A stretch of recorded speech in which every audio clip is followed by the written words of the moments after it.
like you can say recycle manufacturing company, or you can say we have three different segments. One is Keystone is the initial organization that was first placed in Karnataka or Bangalore, which is there. We have around 1,500 members, family members in India, but across globe we have 52,000 plus employees. Keystone was first subsidiary of the primary company that was started, based on which LKQ acquired Keystone Automotive. Keystone Automotive is a B2B business. Let us take, there are OEMs and there are distributors. Let us take wholesale distributors, and we are the middleman who have contact with all the suppliers. We take the materials from them or the products from them related to automobile. We do it for RE, marine, boats, automobile, and other things. So we are aftermarket distributors. Keystone is the aftermarket distributors. We play a B2B business role for wholesale distributors. That is the Keystone role. In that, we have several other roles related to automobile. We can dig deep into that.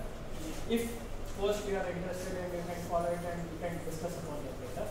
When it comes to LKQ, LKQ is salvage based business.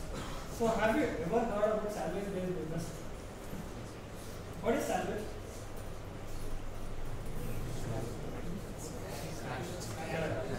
So what LKQ does is, in US market, the repair cost is very high compared to selling it. So a person what happens is, due to bad weather, due to this negligence, even though we have a very good technologies right now, they meet with an accident. Okay? Once they meet with an accident, the parts, let us take, we have a left fender and a headlight bumper getting damaged, but right side parts are good. Customer go and says to insurance company that I have met with an accident, you either pay for my repair or you give me total loss. What the insurance company does, repair cost is more greater to them. So what they do is, they pay a total loss amount to the customer and take that car.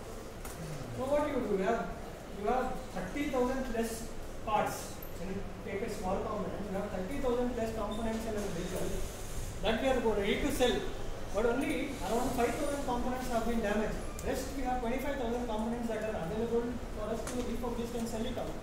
Why don't we do that? That is when LKQ does the same thing. That cars go into auction, it is IA, Copa, there are two auction websites, and we are the biggest players in auction. So we see the car, it's called as image bidding process. We look at the car and we identify, we have around 36 major components to identify only. We are not going into detail. Whatever you can see by looking at the car, we have a 360 view, and we have air images where you can see the interior and the exterior of the car, 360. You can look into the car, identify which parts are good, which are not so good. Okay? Pick the parts which are good, and based on that, they'll have specific values that are predefined. That car which is damaged will have a specific value. Let us take $1,000 for a car which is damaged. By selling those products, we might get $1,000. That is the main intention. So we take that parts and we sell it. That is what we do. And we have a self-service option also, where we have a stock ads. Every day we look at around 10,000 cars, and it is growing day by day. Imagine the market is growing how big. We do Tesla, we do 2024 vehicles, we do vehicles from past 2005 and 6 models also we do. We do all types of brands. Name the brand, we do it. Okay? So we just look into the cars and identify good parts and quote a price for that, and we bid it in auction, we win the vehicle, put it into stock. That is the basic. In this is the basic functionality about the process.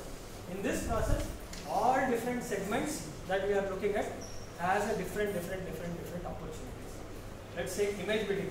Anyone who has very good knowledge on automobile parts, how is the vehicle engine chassis placed, how is the chassis aligned, how is the transmission and engine placed, where is it placed based on the hit. To identify that, analyzing the damage, that is one role. And doing a quality analysis based on, like, let us take 10 of you are doing a car picture bidding, and there should be a quality analysis who double checks what you are doing. There we have an opportunity. For self-service we have an opportunity. And there are inventory. We do inventory here, from online inventory also do. We just check the part, is the part specification to what specification that we have selected, is that matching? So that if someone clicks on a website saying that I want a bumper of so and so product, it should make sure that it goes for the same specification. Right? Let us take Amazon. If you click on something, I want a 5-inch rod or 5-inch material, and by clicking on that, it will show as a 5-inch, but when you get that product, it will be a 10-inch. It is a loss for a company, right? So for that, we have an inventory team also. We have a quality check team. All these are automotive engineers. All these are, some of them are service advisors, some of them are sales executives. These are IT-enabled service opportunities that are there currently in the organization which I am working on. I am not going to quote anything, but there are a lot of other companies similar to us who have opportunities. There are Benzene, which I know, a competitor company who does the same thing.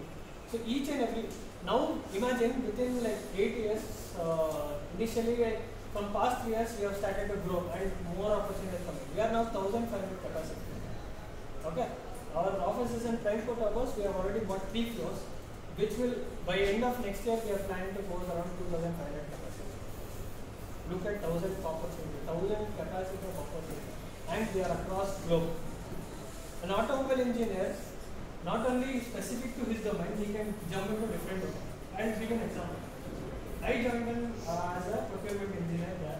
Same picture we did, quality analysis, but my interest from there took over into automobile data analysis. Okay? Because when you have the parts knowledge, I can detail analyze and say, okay, these are the parts which are fast moving, these are because they are essential for us. Because I have the knowledge about the parts and I am having the interest of data. So this is how I took the direction towards data analytics. Someone has interest on SAP and supply chain logistics, he can go into that direction. You have n number of opportunities in one single organization. This is just an example. Okay? We are talking about just a well, but we have an ocean of opportunity ahead of us. Am I clear with that? Good. So what else you want to know about the opportunities? What anything that we can discuss right now? Make use of this session so that it will benefit for both of us. So something I can learn from you guys, you can learn, extract every knowledge that I have about the industry and gain knowledge about the industry. And you can maybe in this, even if 1 or 2 can define his career, I can say I want to do this today. That is my greatest achievement. Correct? So it might be you, anyone. It depends on you how you take it. So anything else, let's discuss, let's come to a wrap up conclusion and finish this right. Good, it's open for discussion. Any Q&As, any topic which I spoke, or you want to know about anything that I am working on or current organization, an opportunity in that. So what is the scope? Because you are away from the industry, you are doing some business analysis. Okay. Can you go back to industry after maybe 5 years? Yes, I can. Why? Companies hire you because you are doing now analysis kind of thing. No, because you are having very less exposure from the industry. Industry in the sense, there are multiple industries. Okay, now data is also an industry. Maybe R&D. R&D, correct. Okay. Now, I don't know whether to say it right now or not. Now, I am in a pipeline where I am going to that R&D side. You know, we have in my field we have Mercedes-Benz R&D. Correct. So one of my friends who was working with me, he is also into data. There, they need someone who like the Mercedes-Benz give out some subscription basis data and whatever data that is there. Now data is like a different word. Okay. So whatever interaction that is happening in a vehicle with you and your vehicle, that is all a data. That data is getting captured somewhere. Okay. And the R&D wants you to do it, but only people who are having knowledge of automobile, industry, and data industry. Those two people combined they want to do. And you need to have a specific tool. Some tools which I feel some of you might be aware. Python. Have you heard about visualization tools? Power BI, Tableau. So these are visualization tools, like data into beautiful graphs, representation. So these are requirements. So they are looking at that. So R&D is also looking at this segment. Because data is everywhere. For everything, R&D means you need to analyze the data. Correct? So, and you need to have automobile knowledge on it. When you have this both knowledge, opportunity is still there for you. Correct? I'm not running away from the industry. Industry is with me and I'm with it forever. Correct? So like that, it's not like directly in the way. Let us say what I have studied. It doesn't mean that automobile engineers should always be in the car, sit in the car, analyze. It's not that. It is different on path. Like I can't become a race engineer because I have zero knowledge on that. I cannot become a business entrepreneur because my family does not have business knowledge and I have no interest on it.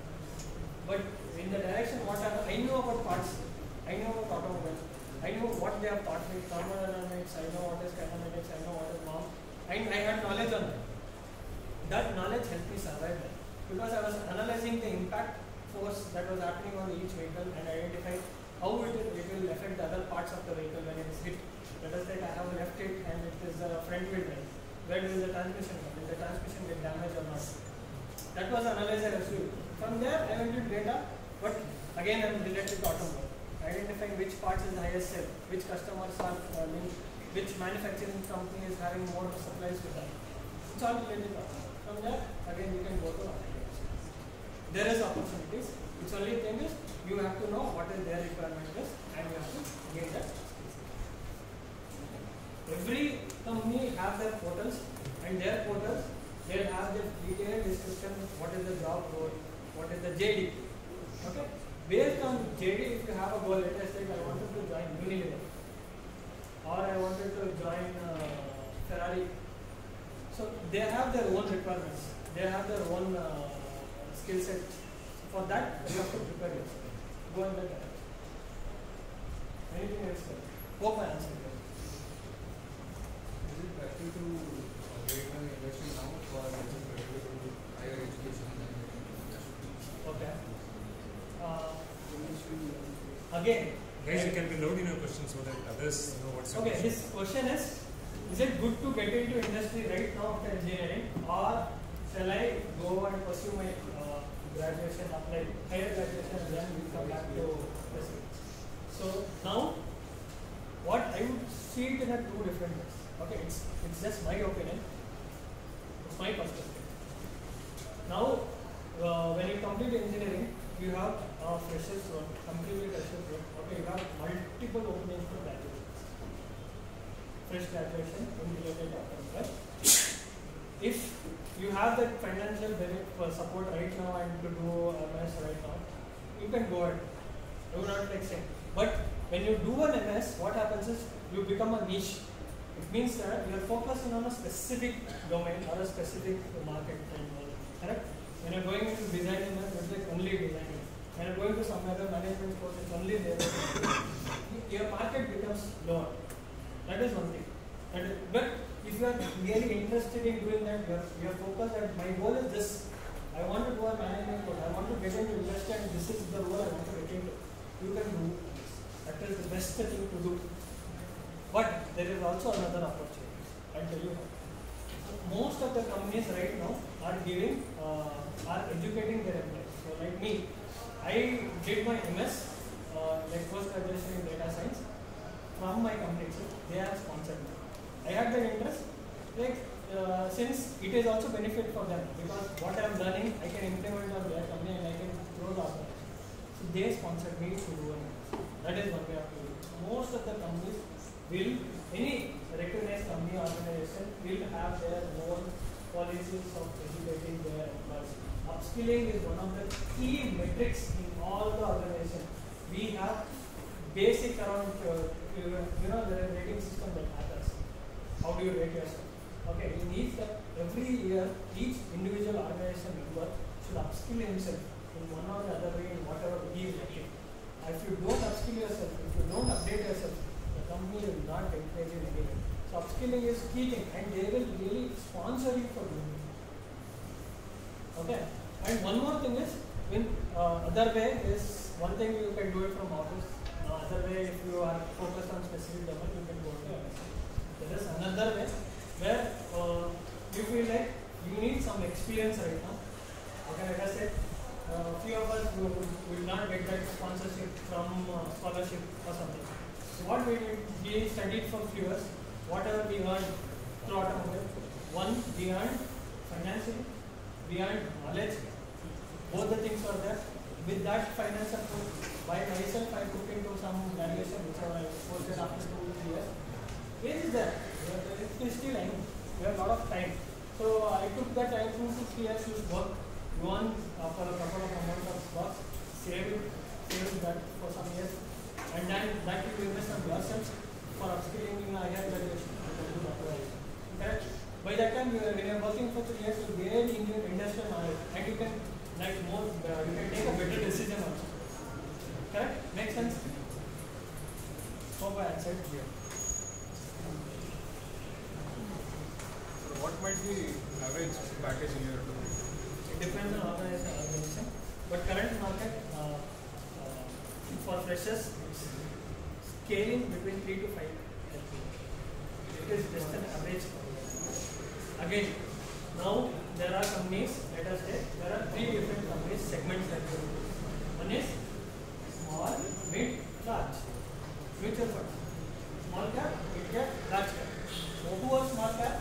Startups. There are startups who are saying that we will hire you, we will give you experience, we will give you the certificate. We will not pay you for 3 months, but we will give you knowledge. You have to work day and out, you will gain a lot of knowledge with that, no doubt on that, but you have to work day and night for them.